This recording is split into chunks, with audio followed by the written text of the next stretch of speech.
Ce projet podcast est une initiative créée et proposée par l'ASBL de Podcast Factory Org avec le sponsor de Transforma Bruxelles Innovation Playground. Depuis janvier 2025 et pour 5 années, nous sommes aussi sponsorisés par Plugin Company, notre opérateur de bornes et de cartes de recharge privilégiées. De Podcast Factory Org est très fier d'être membre de Kaya, coalition des écopreneurs et écopreneuses, et de collaborer avec le Lovell Center. Vous retrouverez tous les épisodes de tous nos podcasts sur le site whatsyourstory.be. You're listening to the Podcast Factory. Bienvenue pour un nouvel enregistrement de Midori Cast, votre podcast sur les initiatives positives en faveur de l'environnement. Nous allons rejoindre cette année à nouveau le mouvement du podcaston. Alors le podcaston, pour ceux qui ne le savent pas, c'est une initiative sans but lucratif qui s'étale du 15 au 21 mars 2025. Nous nous sommes inscrits pour présenter une association. Pendant 7 jours, des milliers de podcasteurs et de podcasteristes pour cet événement caritatif mondial vont présenter des associations, des organisations qui, avec des gens dans l'ombre, parfois feront plein de bien dans la société. Le but de ce mouvement, c'est de les mettre à l'honneur et de surtout, j'insiste, faire des appels aux dons. Le but de cet épisode, c'est de vous parler de gens qui sont super, d'une organisation qui est super et de vous rappeler que si vous leur donnez pas des dons, leur mission, elle est quand même plus difficile à réaliser. Aujourd'hui, je reçois Cathy Keupens, qui en plus est une amie, donc j'ai encore plus de plaisir, Cathy, à te recevoir parmi nous aujourd'hui. On va commencer par un petit mot de présentation. Qu'est-ce que tu fais dans ton métier de tous les jours, dans ta vie de tous les jours, qui tu es? Et puis on va poursuivre par présenter l'association que tu représentes aujourd'hui. On commence par toi. Bonjour, mon nom c'est Catherine Keupens, Cathy pour les intimes. Dans la vie de tous les jours, je suis directrice d'une école de promotion sociale qui est située à Anderlecht. Et nous formons les gens au métier de bouche et de la chimie. Alors, j'ai un parcours études jusqu'au master de spécialisation dans le domaine des sciences humaines et plus particulièrement de la pédagogie et du soutien à l'étude et aux apprentissages. Je suis directrice depuis 2009 et avant ça, j'ai été enseignante pendant pas mal d'années. J'ai les petites infos que tu es quelqu'un qui partage beaucoup, qui a envie de te dévouer aux autres. Je le vis, je le sais au quotidien parce que voilà, via mon frérot qui est avec nous ici, qu'on n'entend pas, qui est silencieux, qui est mon meilleur ami, je te connais un peu. On sait que tu es pas mal actif, beaucoup de week-ends, donc tu as un boulot full-time et en plus tu œuvres pour des associations. Alors on va justement nommer l'association pour qui tu œuvres aujourd'hui. Moi, je fais partie du Relais pour la vie de Braine-l'Alleud depuis 2013. C'est une des activités proposées par la Fondation contre le cancer en Belgique. Ce que nous mettons en place, ce sont des levées de fonds, mais on le fait de manière un petit peu particulière parce que, contrairement à d'autres associations qui lèvent des fonds contre le cancer, nous, en fait, notre objectif, c'est de mettre à l'honneur plutôt les malades, les anciens malades, en tout cas les gens qui ont été confrontés au cancer. Et l'initiative principale, c'est le Relais pour la vie qui dure 24 heures. Alors, il faut savoir qu'en Belgique, actuellement, il y en a 34 et que ceux de Braine-l'Alleud et Waterloo sont nés tous les deux en 2011. Ça fait quand même pas mal d'années qu'on est là. C'est 24 heures de marche, de sport, de vente de produits, de goodies, d'activités sportives qui sont proposées. De spectacles? De spectacles, tout à fait, avec sur scène différents groupes qui se succèdent. Ça peut aller du chant à la danse, en passant par des groupes plus pop, plus rock. Mais c'est vivre 24 heures au rythme des malades, au rythme de la vie des malades. Le cancer, il ne s'arrête pas la nuit, il ne s'arrête pas le week-end. Et la symbolique, qui pour moi est très très importante, c'est qu'on doit tenir le coup 24 heures comme les malades doivent tenir le coup 24 heures. Donc quoi, ça démarre la nuit ou ça démarre le soir? Alors, ça démarre en général entre 14h30 et 15h le samedi.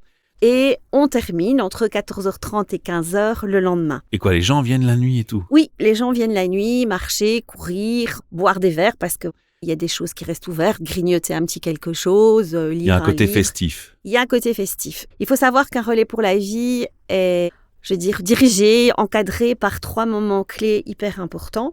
Il y a d'abord la cérémonie d'ouverture, on présente les gens, on présente les objectifs de l'année, on dit un petit peu qui fait quoi. Il y a des témoignages de médecins, de chercheurs parfois, qui viennent un petit peu expliquer ce qu'ils font et ce que l'argent récolté via la Fondation contre le cancer leur permet de faire.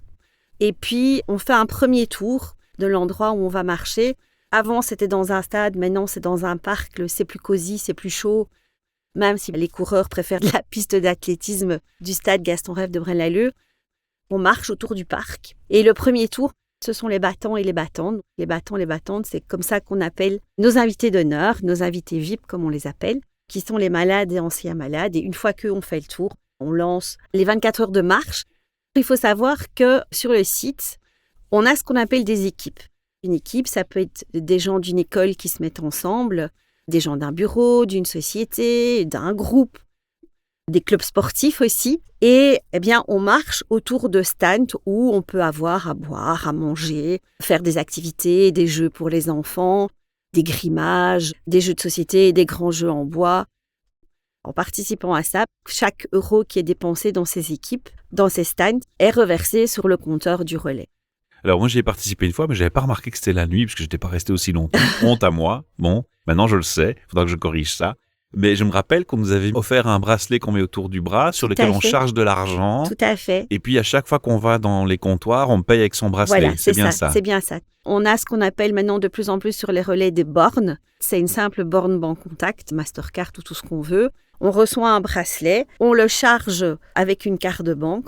Et puis, on peut aller le déposer dans les différentes équipes. Et si je me rappelle bien, s'il reste un solde à la fin, les gens peuvent choisir. Soit s'ils reprennent le solde, non? C'est ou ça, ils font un ou don. alors ils le laissent comme ça et l'argent est automatiquement déchargé après sur le compteur du relais en question. Est-ce qu'on peut te demander si les gens sont généreux finalement? Oui, les gens, ils sont très généreux. Il faut en revenir pour bien comprendre le mécanisme à la base du relais pour la vie. Il faut savoir qu'il existe dans 40 pays. C'est une initiative qui est née d'un médecin américain qui était oncologue, qui est toujours oncologue d'ailleurs. Le but, c'est non seulement de vivre le rythme de 24 heures comme les malades le vivent au niveau de la maladie, mais c'est aussi la solidarité, se serrer les coudes et c'est le faire face ensemble. Comme je le disais tout à l'heure, c'est vivre au rythme des malades.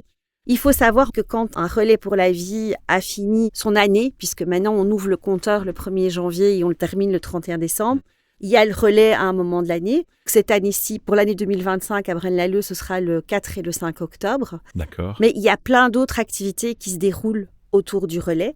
C'est-à-dire que pour éviter de prendre dans l'argent qu'on amoncelle pour faire les activités, on fait des activités qui nous permettent de ramasser des fonds et de payer les matières premières qui vont nous permettre de faire un repas. D'accord, les événements et les tout. événements et tout ça. On travaille vraiment en boucle fermée.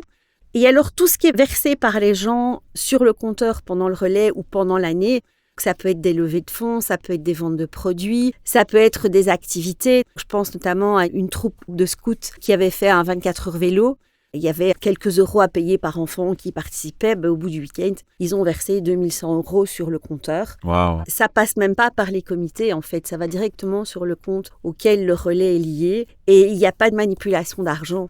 On a beaucoup de paperasse, on a beaucoup de papier, on a beaucoup de choses à encoder, mais on n'a pas de contact avec l'argent. Mais ça veut dire quoi? Les frais, ils sont à votre charge alors? Oui et non, parce qu'il y a ce qu'on appelle les frais éligibles et les frais non éligibles.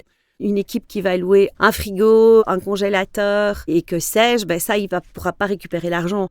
Par contre, il va vendre des mojitos sans alcool, le prix des matières premières qu'il a achetées, il pourra demander à être remboursé. Alors, il faut savoir qu'à Braine-l'Alleud, il y a très peu d'équipes qui le font parce que nos équipes ont l'habitude de collecter des fonds elles-mêmes pour pouvoir participer au relais. Oui, ils sont déjà tellement impliqués qu'en Voilà, fait, pour tout eux, à c'est un fait. sacrifice humain normal. Voilà, Quoi. tout à fait. Et on encourage ce genre de relation. Je reviens à ce que je disais tout à l'heure. 3 grands moments, c'est le tour de départ où tout le monde marche, les stands ouvrent, vendent leurs produits.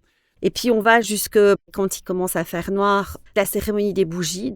On est plus dans l'hommage, on est plus dans l'écoute, donc 1 ou 2 témoignages, de jolies musiques. Aussi des pensées pour les personnes disparues. Pour les personnes disparues, tout à fait. On l'appelle en fait la cérémonie des bougies parce que on a des sacs à bougies que l'on vend au prix de 5 € et que les gens peuvent décorer, dessiner, mettre des photos, mettre des petits mots.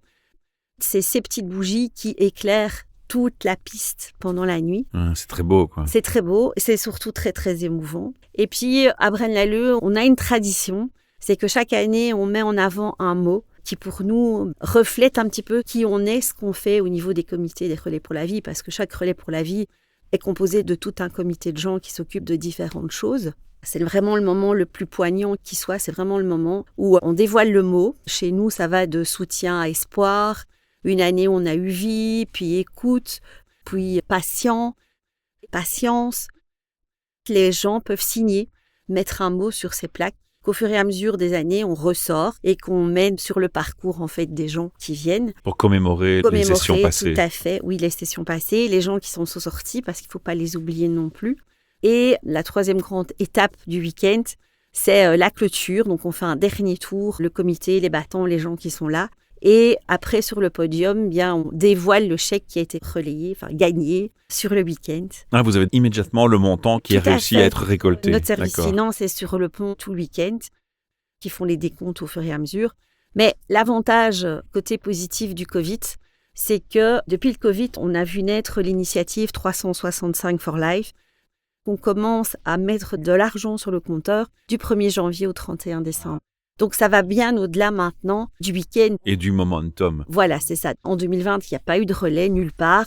Nous, on avait fait une vidéo avec des petites phrases et une musique qu'on envoyait à nos battants pour leur dire, oui, c'est pas gai pour vous, vous êtes encore plus en danger que nous, vous sortez plus de chez vous pour beaucoup, mais vous êtes là, vous êtes dans notre cœur, on pense à vous. Moi, c'est ce qui m'a vraiment permis d'accrocher en 2013 au Relais pour la vie. Il y a plein d'initiatives partout dans le monde qui rassemblent de l'argent, qui lèvent des fonds pour la Fondation contre le cancer. Et beaucoup de ces sommes vont à la recherche, ce qui est logique. Sans ça, on n'avancera pas. Et ici, c'est pas le cas ? C'est pas le cas. Cette année-ci, tous les relais belges, tant francophones que néerlandophones que germanophones, on a récolté en fait un peu plus de 3 millions d'euros. Chaque année, la somme est divisée en 3. Donc, il y a un tiers qui va à la recherche, un tiers qui va à la prévention. Alors, quand on dit prévention, c'est les spots qu'on voit régulièrement. Faites-vous tester pour les différents types de concerts. C'est sur les relais d'été et de printemps, les bornes avec les crèmes solaires où on tape sur le clou en disant faites attention, protégez-vous du soleil, etc. C'est toutes les initiatives Tabac Stop et tous les tabacologues qui tournent autour. Et vous insistez aussi sur, par exemple, pour l'instant, les cancers les plus récurrents en Belgique dans notre situation géographique et sociale, ce serait plutôt le cancer du sein, de la prostate, du poumon, et ça varie d'une année à l'autre. On ne s'arrête pas sur ce constat. Pour nous, l'important, c'est tout cancer confondu. Donc, il y a les moments dans l'année où Octobre Rose, puis un peu plus tard, il y a des initiatives contre les cancers des enfants, contre le cancer de la prostate, etc.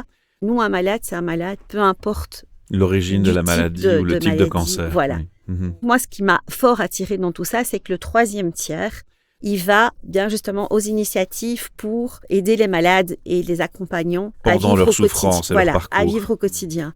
Qui a ce qu'on appelle les grants. Chaque hôpital peut rentrer un projet en disant, voilà, nous, on a le projet de mettre ça en place pour accompagner les malades ou pour les aider. Ça peut partir dans tous les sens. Ça peut être une esthéticienne sociale, ça peut être tout ce qui touche autour des perruques, des prothèses. Ça peut aussi être des initiatives où on va encadrer les gens qui vont tout doucement recommencer à travailler. Ça peut vraiment partir dans tous les sens. Et ça a aussi permis à des hôpitaux d'avoir ce qu'on appelle des maisons. Le plus bel exemple, celui que je trouve vraiment génial, c'est la Villa à Outigny. C'est un jeu de mots, la Villa. Et en fait, tout au long de la semaine, il y a des soins, des assistantes sociales, vraiment toute l'aide dont une personne peut avoir besoin pendant le cancer et aussi après. Et je trouve ça très assurant, très englobant et c'est vraiment important pour nous. Et alors aussi, pendant le week-end, pendant ces 24 heures, les battants reçoivent plein de petits cadeaux. Ils ont accès à des soins tout à fait gratuits. Massage, pédicure, manucure, des soins sonores, des petits cours de méditation. Pour moi, c'est ça qui est important et c'est vraiment cette partie-là. C'est ce qui t'a marqué. C'est ce qui m'a marqué et c'est vraiment la partie que je trouve la plus importante. Il y a aussi des gens qui ont écrit des ouvrages. Il y a le malade, oui, mais il y a aussi l'accompagnant. Lui aussi peut avoir besoin de moments de se déposer et de se poser et de se dire « Ouf, je passe la main à quelqu'un d'autre quelques jours ». Et donc là, j'en arrive au camp tournesol. Alors, le camp tournesol, c'est quoi ? C'est des enfants qui sont atteints de cancers divers et variés et qui partent pendant 4 à 5 jours avec des équipes hyper médicalisées, infirmières, médecins, oncologues, tout ce qu'on veut. Et c'est un camp de vacances, si ce n'est que c'est un camp de vacances médicalisé. Donc, ils sont vraiment très fort entourés, chouchoutés, dorlotés. Et ça permet aussi aux parents de souffler pendant quelques jours en toute confiance. Eh bien, moi, je vais proposer, si tu me le permets, de la part de notre association à ce camp, de faire appel à nos services gratuitement pour qu'on leur crée un podcast témoignage du moment qui passe dans ces camps. On pourrait faire une capsule et de temps en temps, un type témoignage des enfants dont on anonymiserait le nom. Il n'y aurait que la voix qu'on pourrait potentiellement reconnaître et encore uniquement les proches. Ils pourraient témoigner, voilà, moi j'ai passé un super moment dans ce camp parce que j'ai fait ça aujourd'hui, etc. Et nous, on ferait des petites capsules de podcast qu'on partagerait et on vous l'offrira. Ce sera notre façon de contribuer à nous. Génial, merci à cette beaucoup. Action. Moi, je vais faire une parenthèse. Je ne sais pas si on peut rentrer dans cette voie. Tu me dis clairement si tu es à l'aise de le faire ou pas. J'ai envie de te demander, à toi ou à d'autres, qu'est-ce qui motive quand on rejoint ce genre de mouvement et d'association ? Est-ce que c'est parce qu'on était soi-même concerné? Est-ce que parce qu'on a perdu un proche? Est-ce que parce que simplement on est solidaire? Qu'est-ce qui revient le plus souvent? T'es pas obligé de parler de toi spécialement. Ah non, mais en fait, on a un petit peu tous le même parcours. Hein. C'est une question que je me posais, je vais t'avouer. Oui. Il y a les familles comme la mienne, les familles cancer, entre guillemets, où on sait qu'il y a un gros problème génétique. Potentiellement un risque. Il y a une épée au-dessus de notre tête. Et puis, il y a les gens qui ont vraiment été malades et qui ont envie de rendre ce qu'on leur a donné, quelque part. Et puis, ils conscientisent l'importance que de ça a. conscientiser. Ouais. L'autre partie des gens, c'est des gens qui ont connu ça parfois moins directement, plus par personne interposée, mais qui se rendent compte que la cause est importante. C'est leur manière à eux aussi de dire merci et de rendre quelque chose.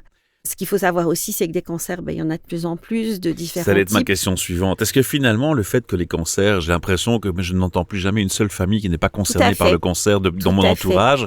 Quand j'en parle autour de moi, plus personne ne peut me dire non, je ne connais pas une personne qui a un cancer. Est-ce qu'on a des chiffres officiels? Il y a une brochure qui est éditée très, très, très régulièrement par la Fondation contre le cancer, justement, et où il parle un petit peu de tout ça, de l'avancée des recherches, des nouvelles choses qu'on trouve, des nouveaux traitements, des nouveaux essais, quelque part, les choses sur lesquelles les chercheurs belges travaillent.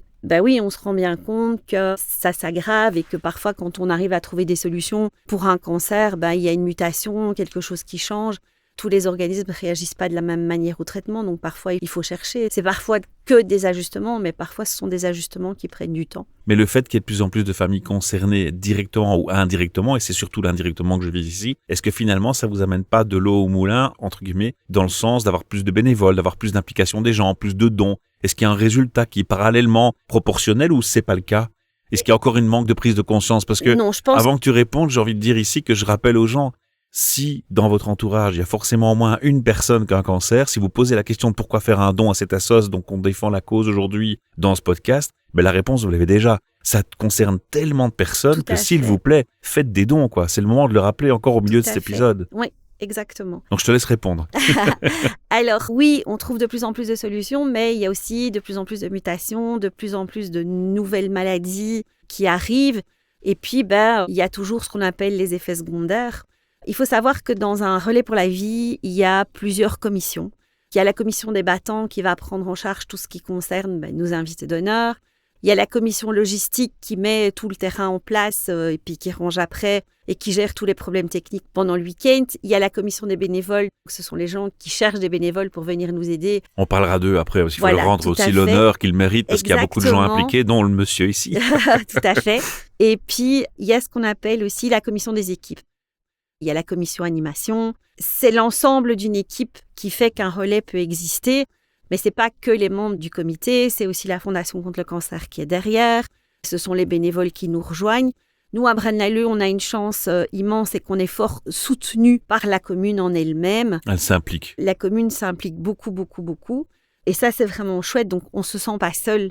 Mais c'est vrai que si on est 12, 15 dans le comité toute l'année, le week-end du relais, c'est 40, 50, 60 bénévoles qui vont arriver. Et du jeudi au lundi, j'ai envie de dire, parce que oui, le relais commence le samedi à 14h30, mais avant ça, il y a toute la mise en place, le montage des tonnelles, aller chercher toutes les marchandises, équiper les équipes de tout ce qu'elles ont besoin, l'électricité, l'eau, enfin voilà, il y a plein de choses auxquelles il faut penser.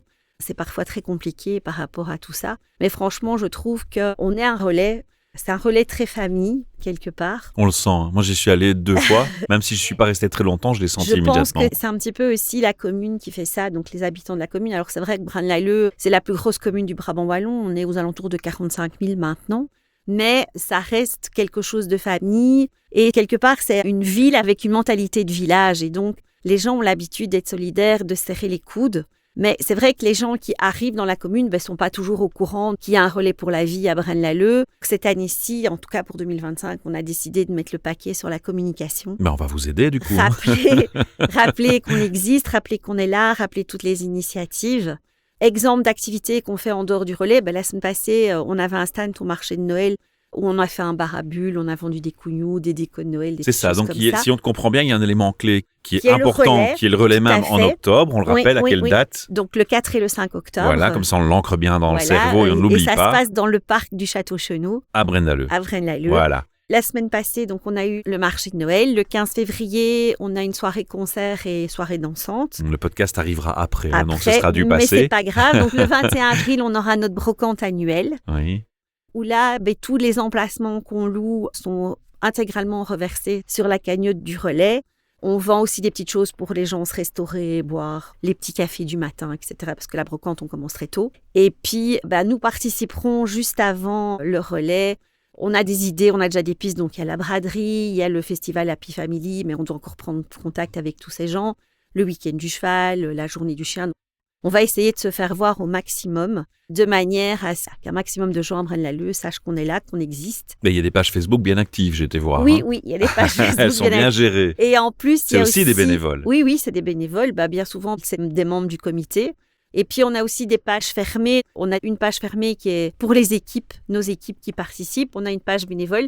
Et puis, on a la page du comité où on échange énormément sur les contenus de réunion, sur ce à quoi il faut penser, ce qu'il ne faut surtout pas oublier. Oui, c'est ce que les gens oublient, c'est qu'ils voient l'événement, mais ils ne se rendent pas compte à quel point c'est des heures et des heures de travail. Et je pense à mon frérot là qui fait oui de la tête, mais dont je sais qu'il passe un paquet d'heures, il s'investit beaucoup. On va peut-être switcher justement sur les bénévoles, mais avant, je voudrais te poser une dernière question par rapport aux dons. Imagine les personnes à mobilité réduite ou les personnes qui sont hospitalisées parce qu'elles-mêmes concernées par un cancer ou une autre pathologie, qui se sentent concernées, qui voudraient quand même faire un don, qui voudraient agir, ou des personnes qui sont en fin de vie, qui ont peut-être un leg à faire, une donation importante, peut-être un héritage à transmettre au relais pour la vie, pourquoi pas. Est-ce que c'est possible de le faire sans se déplacer? C'est possible de le faire sans se déplacer via la Fondation contre le cancer. Donc, il y a plein de services différents qui composent la Fondation. Il y a des gens qui peuvent tout à fait répondre à ce genre de demande. Voilà, donc on n'est pas obligé d'être sur place, non, et toute l'année, on le rappelle. Non.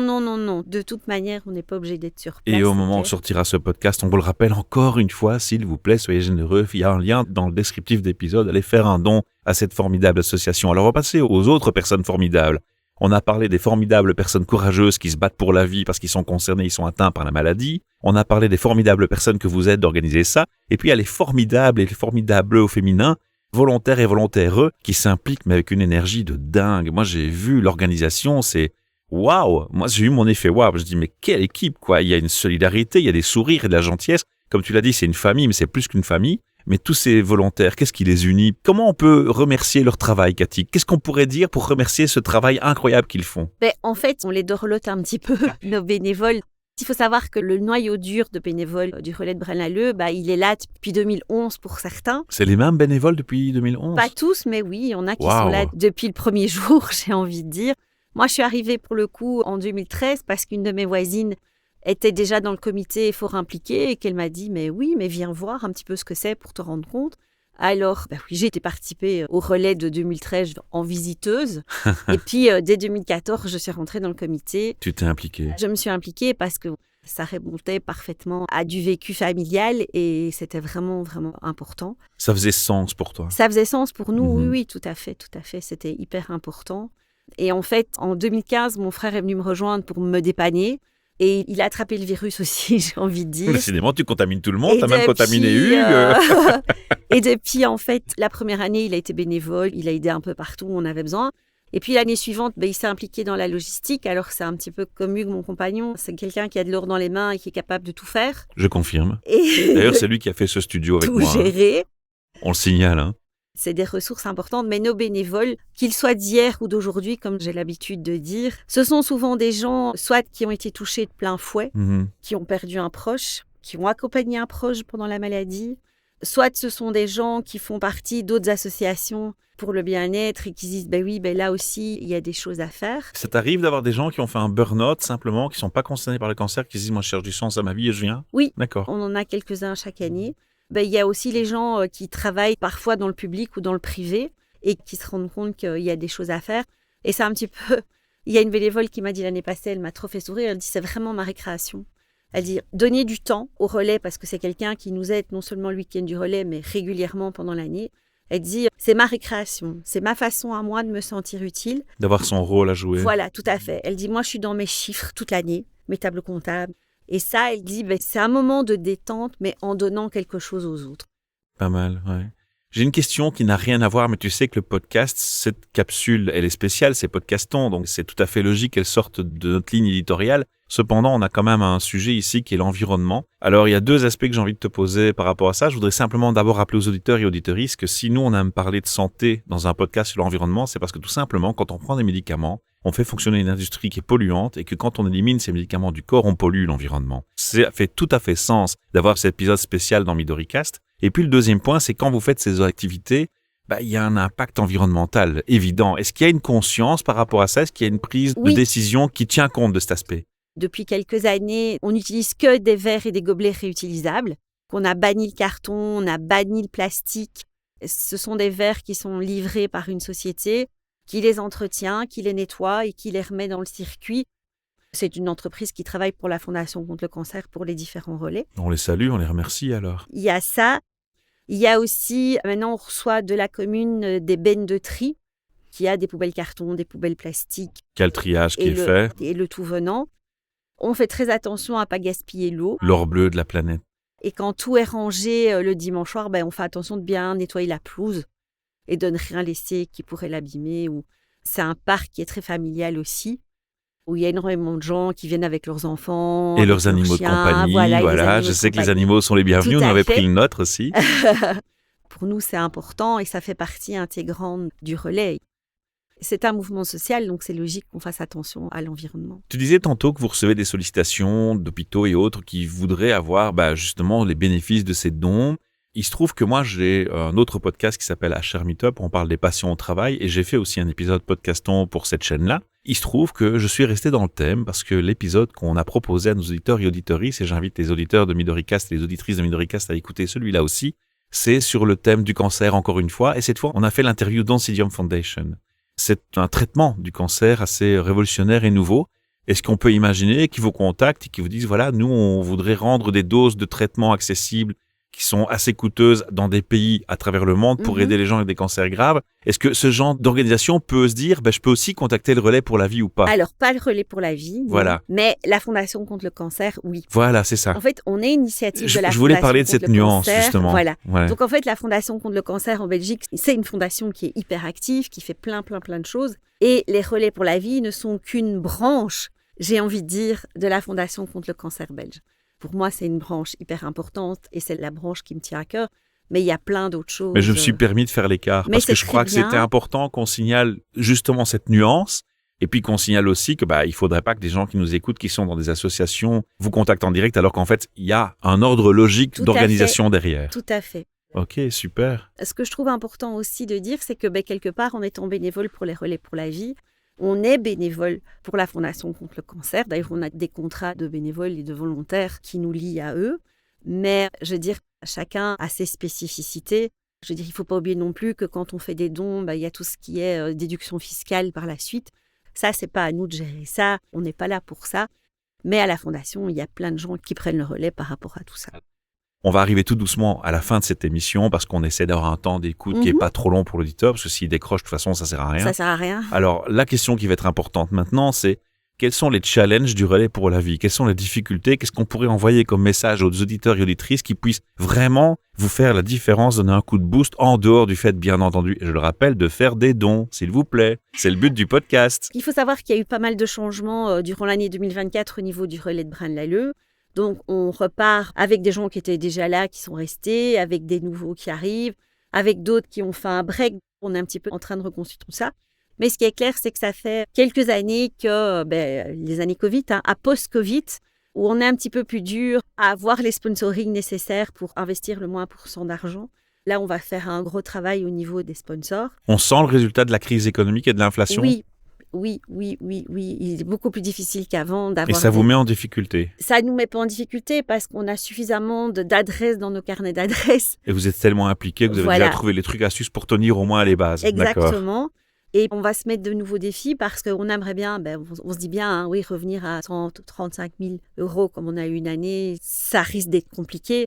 Mais en tout cas, on va se fixer des objectifs et essayer de remonter tout doucement le relais de Braine-l'Alleud, là où il devrait être. On était en tête de pas mal de choses à une époque. C'est pas une compétition et on se dit tous, oui, tout l'argent qui soit récolté à Braine-l'Alleud, à Nivelles, à Waterloo, à Ça va dans la même Beveren cause et ou même à à sauce. Arlon, voilà, ça va dans la même caisse et c'est pour la même chose. Mais je veux dire, effectivement, pas par fierté, mais par C'est envie. plutôt la reconnaissance du mérite et de l'implication. Voilà, c'est ça. On a envie de rendre aux gens et de dire, on va faire plus de choses.